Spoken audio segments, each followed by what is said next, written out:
আসসালামু আলাইকুম ভাই, এটা হচ্ছে গাছ আলু। এই গাছ আলুটা যদি আপনি যে জায়গায় লাগাইবেন আর কি মাটিতে লাগাইবেন, এই আলুটা গাছের সাথে হয়। এটা সার স্প্রে কীটনাশক কিছুই ব্যবহার করা লাগে না। এটা কোনো সার ব্যবহার করা লাগে না, কোনো স্প্রে করা লাগে না। এটা আপনি গাছের গোড়ে লাগাই থিবেন, যে কোনো গাছের গোড়ে। এটা লতা পাতা হয়ে কিছুদিন পরেই এরকমভাবেই গাছ আলু হওয়া ধরে। এই আলুটা আপনার কোনো সার স্প্রে করা লাগে না। এই গাছ আলু আমি রাখছিলাম, বাড়িতে ছিল অনেক দিন। খোঁজাখুঁজি করছি যে দুইটা গাছ আলু আমি এক জায়গায় রাখছি, কোন জায়গায় রাখছি আমার খেয়াল ছিল না, বা খোঁজার পরও পাই নাই। তা আজকে হঠাৎ করে এই গাছ আলু দুইটা পাইলাম।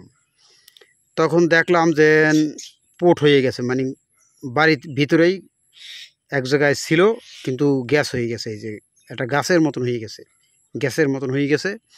তো আসলে কিন্তু এই গাছ আলু লাগাইতে হইলে আপনার কোনো গ্যাস করা লাগবে না, বাইরে কোনো আপনার কিছুই করা লাগবে না। খালি এরকম একটা আলু হবে, আপনি লাগাই দেবেন যে কোনো জায়গায়, হয়ে যাবে।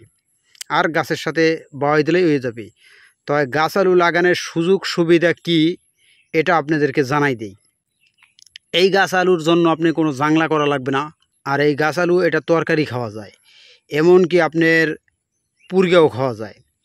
তো আমরা ছোটোকালে এই গাছ আলু অনেক পুরগে খাইছি। আর এই আলুটা অ্যাভেলেবেল হাট বাজারে পাওয়া যায় না। এটা কিন্তু আগে যেরকম দেখা গেছে এখন কিন্তু এরকম পাওয়া যায় না। আপনারা দেখেন ভাই, হাট বাজারে এটা খুবই কম পাওয়া যায় তরকারিটা। এটা কিন্তু একটি তরকারি। এটা মাছ দিয়ে রান্না করিয়ে খাওয়া যায়, এটা ভর্তা করিয়ে খাওয়া যায়। এটা হচ্ছে গাছ আলু। হয়তো কোনো কোনো এলাকায় কোন নামে ডাকেন আমি তা জানি না, কিন্তু আমাদের এলাকায় এটাকে গাছ আলু বলে, কারণ এটা গাছের সাথে বাওয়াইয়ে দেয়, এমন গাছে ধরে, যার ক্ষেত্রে এটাকে গাছ আলু বলে আমাদের গ্রাম অঞ্চলের মাছ চাষিরা। ঠিক আছে, তো এখন আমি চিন্তা করলাম যে এই দুটা গাছ আলু শিকার হয়ে গেছে, এমনকি গাছের মতন এই যে পোট বাইরেই গেছে। কিন্তু এটা ঘরে দীর্ঘদিন ছিল, কিন্তু লাগানোর নিয়ত কুকেই আমি রাখছিলাম। তো বাড়িতে বিশ্রামের পর পাই নাই, কিন্তু আজকে পাইছি। আজকে পাওয়ার পর দেখি গ্যাস হয়ে গেছে। গ্যাস হওয়ার পর দেখি এই যে গাছের মতন হয়ে গেছে। তো এখন আমি এই গাছ আলু লাগাবো। এখন এই গাছ আলুটা আমরা কি কায়দায় লাগাই আপনাদেরকে দেখাই, কিন্তু কাশি থাকলে ভালো হইতো, কিন্তু কাশি দিয়া লাগাইতেলাম না। এর জন্য আমরা হাত দিয়ে চালাইতেছি। এখানে কিছু ঘাস ফালানো হয়েছিল, এখনও মাটিটা জুরকে হয়েছে, এর জন্য আর কি এই গাছ আলুটি লাগানো হইতেছে। তো আলহামদুলিল্লাহ আমরা এখন গাছ আলু লাগাবো। এখানে কিছু ঘাস ফালানোর পরে পচছে, এখন আমরা মাটিটা চালাবো। এই জায়গায় জৈব সারের মতন হয়েছে, কিন্তু কাশি হইলে ভালো হইতো। এখন আমি আইছি কাশি ছাড়া, এরপর আমি মাটিতে ফেলে দিলে এই গাছ হয়ে যাবে আলহামদুলিল্লাহ, যদি আল্লাহ হয়। এখন আমরা গাছ লাগাইতেছি। কিন্তু এই গাছ আলু জানেন যে এটা খুব সুন্দর একটা তরকারি ভাই। এটা যে খাইছে সে এটা স্বাদ বসছে যে এটা কতটা স্বাদ, সুস্বাদু একটা তরকারি। লাগাই দিতেছি গাছ, এই যে লাগাই দিলাম গাছ। এটা হচ্ছে গাছ আলু। এই গাছ আলুটা মনে করেন কিছুদিনের মাধ্যমে আল্লাহ যদি দেয় হয়ে যাবে। এটা আমরা লাগাইতেছি এইভাবে মাটি ছালাইয়া, এরপরে গাছ আলুটা রোপণ করতে হবে। তো এরপরে এখান থেকে আল্লাহ যদি দেয় হবে গাছ আলু। এখন দেখেন কিভাবে আমরা গাছ আলু লাগাই। এই গাছ আলু চাষ করলে অনেক ভালো হয়। কাশি লাগে নাই আলহামদুলিল্লাহ, জৈব সারের কাজেই হয়ে গেছে। এখন এই যে দিলাম মাটির ভিতরে রেখে, এরপরে এই যে এখন ঢেকে দিলাম। আল্লাহ যদি দেয় কিছুদিনের ভিতরে গাছ আলুটা হয়ে যাবে আলহামদুলিল্লাহ।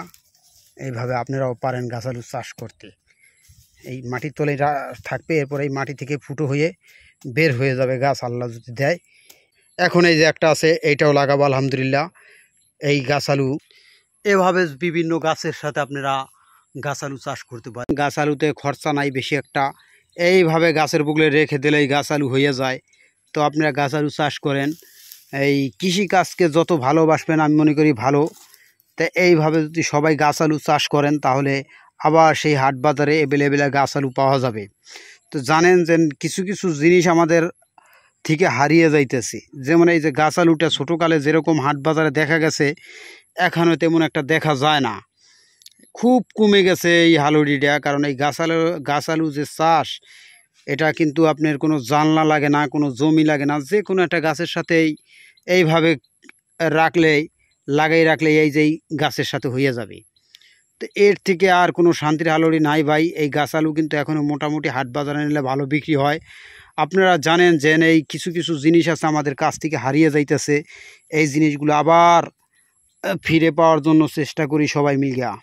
কিন্তু গাছ আলুটা এটা তরকারি খাওয়া যায়। আর বিশেষ করে আর একটা জিনিস বলি, এই যে আমি মাটিতে লাগাইলাম এই গাছ আলু কিন্তু আপনার মাটির ভিতরে যেটা হইবে ওইটা কিন্তু অনেক বড় সাইজ হয়, আর যেটা গাছের সাথে হয় ওইটা কিন্তু এই যে এরকম সাইজ হয়। এটা ধীরে ধীরে মাটির তলেও বড় আকারের হয়। এটার নাম হচ্ছে আমাদের এলাকায় বলে গাছ আলু, কিন্তু আপনাদের দেশে কি বলে জানি না। যারা যারা আমার ভিডিও দেখতেছেন এক এক দেশে এক একটা নাম বলে, হয়তো আমাদের দেশে এটার নাম হচ্ছে গাছ আলু। তা আপনারা গাছ আলু চাষ করতে পারেন। এই গাছ আলু যে কোনো গাছের সাথে লাগাইলে হয়ে যায়। আমি এখন এই যে 2টা আলু লাগাইলাম 2 জায়গায়, আলহামদুলিল্লাহ এখনও ঘাস দিয়ে রাখিয়ে থুয়ে দেই। এরপরে আল্লাহ যদি হওয়ায় তো কিছুদিনের ভিতরে হয়ে যাবে গাছ।